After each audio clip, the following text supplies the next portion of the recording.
Shqiptarët në kryeqendrën daneze në Kopenhag, përveç se me bizneset dhe punët e tyre të përditshme, tashmë ata kanë edhe mediat e tyre që flasin, këndojnë e frymojnë shqip. I tillë është edhe radio projekti 21, që në valë toksore dhe përmes internetit emeton program në gjuhën shqipe 24 orë, duke u sjellë mërgjimtarëve tanë në Danimark gjuhën, këngën dhe traditat shqiptare. Këshilli drejtues i radios projekti 21 në përbërje Havzi Sulejmani Xhaxhi, Shpëtim Xheladini Timi, Ali Murat Iseni Lati e të tjerë kanë bërë çmos që këtë zë të fuqishëm shqiptar në Kopenhag të Danimarkës ta ruajnë e ta kultivojnë me një përkushtim të pashoq.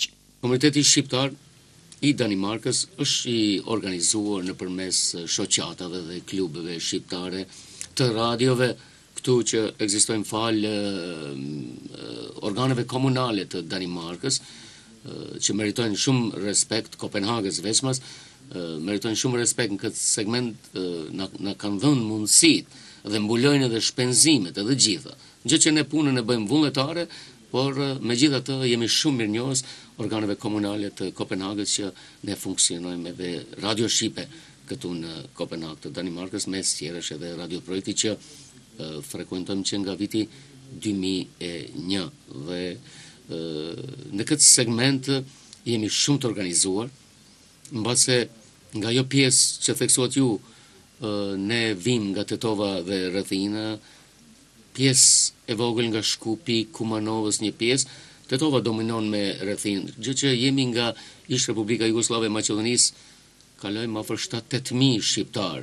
Danimarka numëron të 11.000, tjerët i vinë nga pjesa e Kosovës, tani që me që po flasim me ndasi, dhe shumë një pjesë jashtëzakonisht e vogël që vinë nga shteti jam Shqipëria, afër 300, të tjerët si stam nga Kosova, po mbi 7-8.000 janë të ish Republikës Jugoslave të Maqedonisë, gjithsesi Tetovës me rrethinë.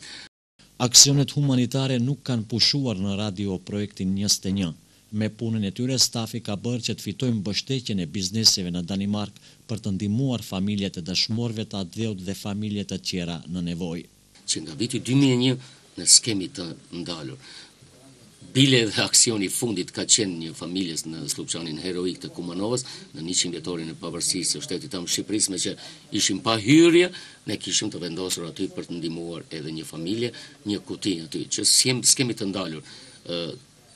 Të fundit janë, nëse mund të theksoj, vetëm brenda disa muajve kanë qenë, mos përmend, më herët ka qenë familja e komandant Tahir Sinanit, që ka lënë amanet 3 fëmijët Rogovën, Rezartin e Rezartën. Ishte tjetra familjes Qanibelajt në Kaçanik të Kosovës, që u desh Zoja kishte mbetur, bashortja e dëshmorit kishte mbetur me 2 fëmijët pa kul mbi kokë. U desh të ndihmojmë e realizuam me këtë komunitet të shkëlqyer dhe dëgjues konstruktiv të Radio Projektit. Pastaj shkojmë te familja Korraçi në Tetov, që s'ka disa muaj që mbaruam edhe këtë aksion. Tjetra që s'duhet harruar asnjëherë, 34.000 euro u të buan për familjen e komandant Telit nga shteti jam Shqipëria, sepse Zoja Arabie kishte mbetur me 2 fëmijët dhe ishte turp për ne kur dëgjuam që ajo kishte mbetur nën mëshirë, nën qiell të hapur me 2 fëmijë pa banesë. Dhe kështu që ne u desh të mblidhemi troç dhe kontribuam më shumë që brenda një muaj i të buam këto mjete dhe unë dora vet Xhaxhi Avziu i kam drejtuar ato mjete atje. Se përket aksioneve humanitare, është e vërtetë janë se ne çdo muaj ndërmarrim nga një aksion humanitar. Kemi ndihmuar shumë familje dhe vazhdojmë të ndihmojmë. Aksioni i fundit që patëm para një muaj, ndihmuam një ish luftëtar të 3 lutëra, i cili ka marrë pjesë në luftën e Kosovës, për shef me Dvegjë dhe Iliritë, e ndihmuam me 7.000 euro. Por përveç këtyre që prej vitit 1995 deri më 2010, Havzi Sulejmani ka organizuar në Kopenhag festivalin me përmasa ndërkombëtare të fëmijëve. Këto festivale kanë qenë festa të vërtet, ku përveç argëtimit kishte edhe çmime të ndryshme për fëmijët pjesëmarrës. Çdo mend që Radio Projekti 21 një rol të rëndësishëm ka luajtur në organizimin e koncertit madhështor me rastin e 100 vjetorit të pavarësisë së Shqipërisë, që u organizua më 1 dhjetor të këtij viti. Më shumë se kur, nëntori në Kopenhag të Danimarkës mund të flas për këtë, që ti po e di që në mbar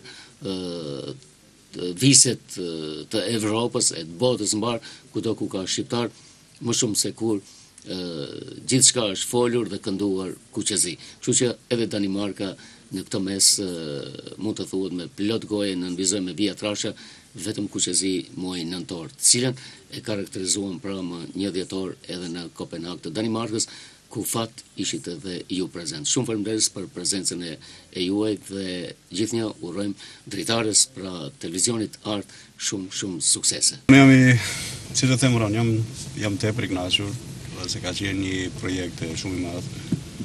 Pasi për 1 vjet kemi punuar për këtë ditë dhe unë njëri nga organizatorët jam tepër i kënaqur me këtë organizim. Dhe mendoj se ka dalë një manifestim i suksesshëm.